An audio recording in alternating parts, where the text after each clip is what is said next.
Bueno, pues ella es Mireia, es graduada en Educación Social por la Universidad Autónoma de Barcelona y está especializada en el trabajo con adolescentes. Y bueno, nos viene a presentar un trabajo que se titula Sexo, Género y Lenguaje, la mujer borrada. Y nada, pues ha estudiado con nosotras el máster en Sexología y Género. Esto también. Vale, pues como ya me ha presentado Cristian, yo soy Mireia. Vale, soy educadora social y el trabajo que vengo a exponer pues es Sexo, Género y Lenguaje, la mujer borrada, ¿vale? Y trata pues sobre la invisibilización de la mujer pues en el lenguaje. Vale, entonces, bueno, yo inicié mi TFM con esta frase que en el 83 pues dijo Adrienne Rich y quería empezar también la presentación con ella, que dice: en un mundo donde el lenguaje y el nombrar las cosas son poder, el silencio es opresión y violencia. Vale, entonces, bueno, creo que es una frase muy, muy significativa, ¿no? Y que en muy poco pues dice mucho y ya pues destaca, ¿no?, dos elementos que son súper importantes con el tema que yo traigo, que son el poder y la violencia. Vale, entonces, bueno, pues sé que traigo un tema pues que se ha estudiado mucho, ¿no?, que se ha debatido también muchísimo, ¿vale? No es nada nuevo, pero sigue siendo pues un tema que es controvertido, ¿no?, porque pues siguen habiendo, ¿no?, las voces contrarias a los cambios, ¿no?, o a reconocer pues que el lenguaje pues es discriminatorio. Entonces, bueno, me parecía que era un tema que no está resuelto, también de cara a mí, ¿no?, para tomar conciencia, ¿no?, realmente de cuál es el papel que juega el lenguaje y, bueno, pues por eso me parecía interesante investigar sobre él. También, ¿no?, a pesar de todas las controversias que genera, ¿no?, pues es un tema en el que diferentes instituciones, ¿no?, en mayor o menor medida, pues se han manifestado, ¿no?, en favor de que se necesita un cambio, ¿no?, del lenguaje, ¿no?, hacia maneras de comunicar pues menos discriminatorias, ¿no? Incluso hay alguna ley que lo avala, ¿no? Pero a pesar de ello pues siguen habiendo muchas voces contrarias, ¿no?, y instituciones incluso que se manifiestan, se declaran contrarias, ¿no?, como podría ser la RAE, la Real Academia Española. Entonces, bueno, yo en mi TFM el objetivo que me planteaba es el siguiente, ¿no?, que es analizar el papel que ejerce el sistema lingüístico español en el mantenimiento y la perpetuación de las desigualdades contra las mujeres. ¿Vale? Y bueno, pues contra las mujeres. Sé, ¿no?, soy consciente de que el lenguaje invisibiliza a muchos sectores de la población, ¿no?, y sería interesante también investigar sobre ello, pero bueno, por un tema de concreción, ¿no?, del TFM, a nivel de tiempo, a nivel también de bibliografía, pues me he centrado solo en las mujeres y bueno, de aquí en adelante pues hablo de mujeres y de hombres de manera pues generalizada y estereotipada. ¿Vale? Entonces, bueno, pues yo iniciaba con algunas preguntas. Una de ellas pues es esta, ¿no? ¿Es sexista el lenguaje porque la sociedad es sexista o el lenguaje tiene agencia propia? Vale, ante esta pregunta pues hay dos principales posturas, ¿no? Una que diría que si la sociedad es sexista, pues el lenguaje lo es también. Entonces, pues pensando esto, lo que hay que hacer es cambiar la sociedad pues para cambiar el lenguaje, ¿no? Otra postura pues que vendría a decir, ¿no?, que el lenguaje modula nuestro pensamiento. Entonces, si queremos cambiar la realidad, lo que tenemos que hacer es cambiar nuestra manera de comunicar. ¿Vale? Entonces, son posturas que se vienen debatiendo, ¿no?, y estudiando desde hace muchísimos años, ¿no? El tema del lenguaje ya se lo planteaban, ¿no?, en la antigüedad, ¿no?, cuál era la naturaleza del lenguaje. Entonces, bueno, no se llega a un consenso, pero sí que se tiene claro, ¿no?, que sí que se da una relación, una influencia entre el lenguaje y la realidad social, ¿no? No se acaba de determinar cómo, pero sí que existe esa relación, ¿no? Y bueno, yendo un poquito más allá, Hay algunas autoras, ¿no? Pues, como por ejemplo Austin o Butler, ¿no? Que consideran que el lenguaje es acción, ¿vale? Entonces hacemos cosas con palabras, ¿no? Hacemos cosas incluso daño, ¿no? Con las palabras, ¿no? De aquí que el lenguaje pues pueda ser lesivo, ¿no?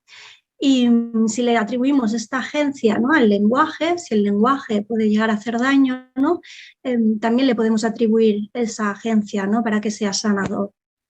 Con lo cual, lo que habría que hacer, ¿no?, pues es cambiar lo que es lesivo, ¿no?, en este caso, pues invisibilizar a las mujeres, lo deberíamos de cambiar, ¿no? Entonces, bueno, en torno a esta idea, ¿no?, es en la que me moveré, ¿no?, y en la que pues girará el TFM. ¿Vale? Entonces, bueno, hemos dicho que el lenguaje invisibiliza a la mujer, ¿vale? Pero entonces, ¿cómo lo hace, no? Pues lo hace, ¿no?, a través de los valores androcentristas y misóginos, ¿no?, que tenemos en nuestra sociedad y que se cuelan pues ahí a través de diversos mecanismos del lenguaje, ¿no? Que, bueno, pues algunos serían estos y yo pues brevemente los voy a explicar un poquito para no extenderme tampoco mucho, pero tendríamos pues los sexolectos, ¿vale?, que serían los dialectos, la manera diferente que tenemos de utilizar el lenguaje según si hemos sido socializados como hombres o como mujeres, ¿no? Entonces tendríamos como una manera diferente de comunicar y podríamos verlo, ¿no?, pues en cómo los hombres, ¿no?, pues se les permiten pues una forma de comunicar más agresiva, ¿no?, o la utilización de palabras malsonantes, ¿no?, o como a partir de cierta edad pues que utilicen diminutivos, ¿no?, o palabras así más cariñosas, pues se les considera pues o cursis o afeminados, ¿no? En cambio a las mujeres, perdón, en cambio a las mujeres, ¿no?, pues se le atribuyen pues ¿no?, esos diminutivos y se considera como que tienen una manera de hablar un poco más infantil, ¿no?, no tan agresiva, las palabras malsonantes están mal vistas, ¿no? Entonces vendría como esa diferenciación. Y pues eso, mantener, ¿no?, perpetuar esa manera diferente de comunicar, pues hace que se mantengan los estereotipos, ¿vale?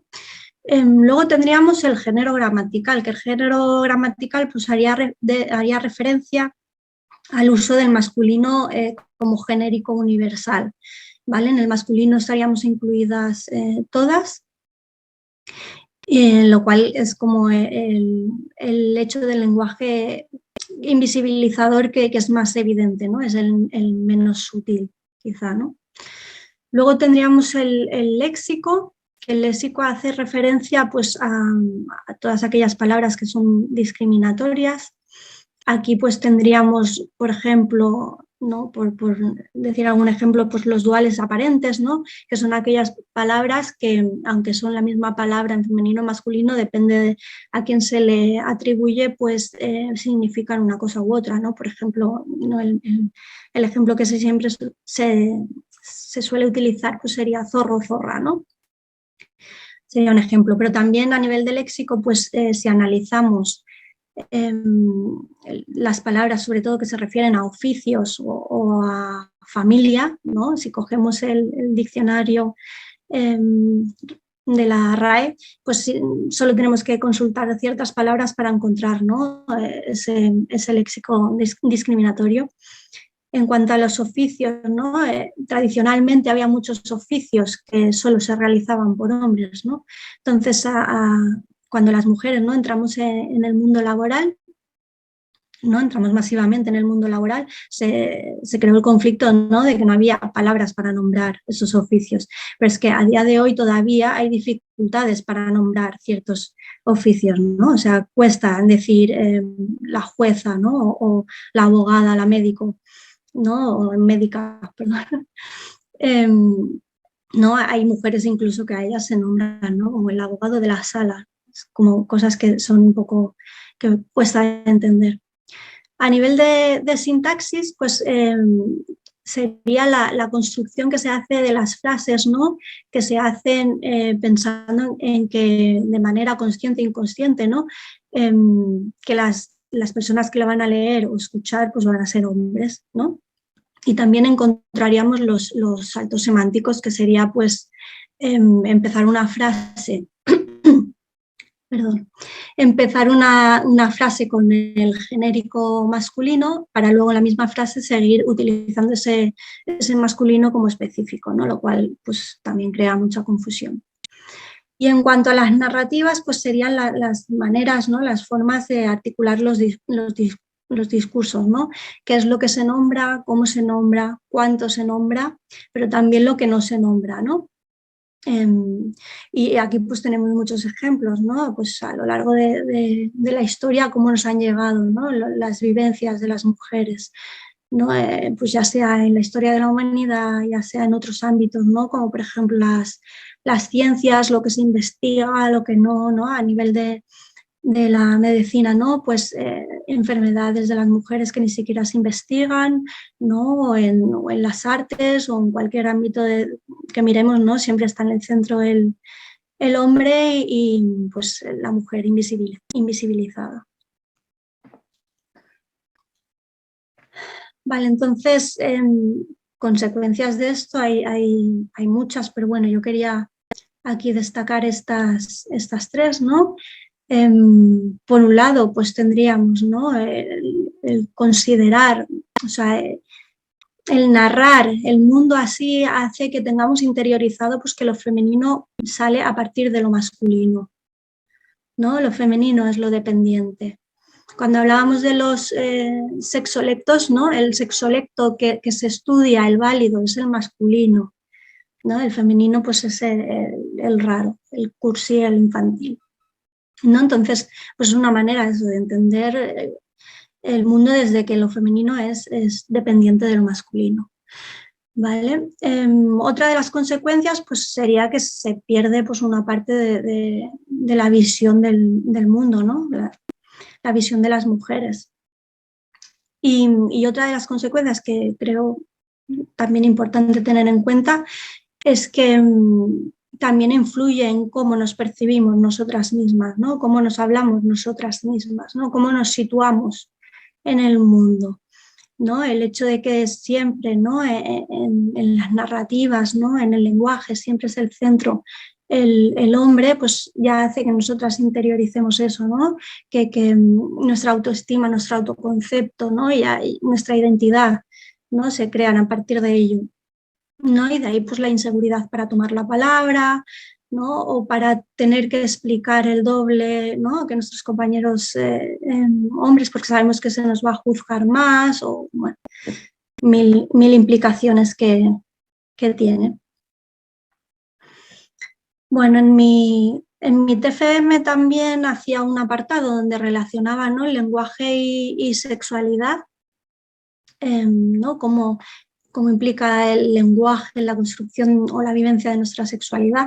Realmente yo quería que mi TFM girara en torno a este tema, pero tampoco es que haya encontrado mucha bibliografía relacionada con esto. Entonces, bueno, al final solo he dedicado un apartado. Y también me parece como muy, muy interesante e importante tener en cuenta, ¿no? Cómo se narra la sexualidad de las mujeres, ¿no? O cómo no se narra, ¿no? Porque no se habla del placer. Cómo se nombra nuestra ciclicidad, cómo se nombra el sangrado menstrual, ¿no? Por ejemplo, o sea, se nombra a través de eufemismos. Siempre pues desde el miedo, la vergüenza, el asco, entonces todo ello también hace, ¿no? Que nuestra vivencia de la sexualidad sea una y no otra, ¿vale? Y bueno, como ponía aquí, pues no dejan de ser estrategias para tenernos, pues ahí, seguir teniéndonos en la sombra. ¿Vale? Y ante ello, pues bueno, yo en mi TFM hacía todo un listado, ¿no? De propuestas para intentar no caer en utilizar el lenguaje de manera discriminatoria, ¿vale? Que son propuestas pues, que se pueden encontrar en cualquiera de las guías de uso del lenguaje no sexista o inclusivo. Y bueno, aquí solo quería traer como estas 3 ideas, ¿no? Y sería pues eso, eliminar las asimetrías lingüísticas, sobre todo en cuanto al masculino genérico, ¿vale? El hecho de no recurrir a estereotipos y pues no generalizar la voz masculina. Como conclusión, desgranaba como varias, pero quería centrarme en esta, que me parece muy importante también. Invisibilizar a las mujeres a través del lenguaje es mantenernos en la sombra, dependientes e inseguras. Es invalidar nuestras narrativas, nuestras vivencias y nuestra realidad, lo cual es violencia porque va en contra de la igualdad de trato, de oportunidades y de los derechos humanos. ¿Vale? Y bueno, pues eso, va en contra de los derechos humanos. Utilizar un lenguaje discriminatorio, pues está en nuestra mano, ¿no? No hacerlo. Y bueno, ya por último, ¿no? Pues como profesionales sí me gustaría pues destacar, ¿no? Que el lenguaje, ¿no? La manera de hablar correcta no la dice una institución, ¿vale? Para mí debemos reapropiarnos, ¿no? Del lenguaje. El lenguaje es de las personas hablantes, lo construimos entre todas y para mí como profesionales es importante que nos reapropiemos. También es importante pues, que nos revisemos, ¿no? A nosotras mismas veamos, ¿no? Qué nombramos, cómo lo nombramos, cuándo lo nombramos, lo que no nombramos, por qué no lo nombramos, ¿no? Que nos revisemos nuestra manera de comunicar, ¿vale? Y nos posicionemos pues eso, en la corrección lingüística o en la cuestión política de representatividad. Porque para mí pues somos referentes y debemos ser referentes y romper patrones, ¿no? de estas maneras de comunicar discriminatorias y ofrecer pues alternativas, ofrecer modelos, ¿no? Donde pues cuando estemos en grupo las personas se puedan sentir representadas y puedan ver pues otras maneras de comunicarnos que sean más igualitarias.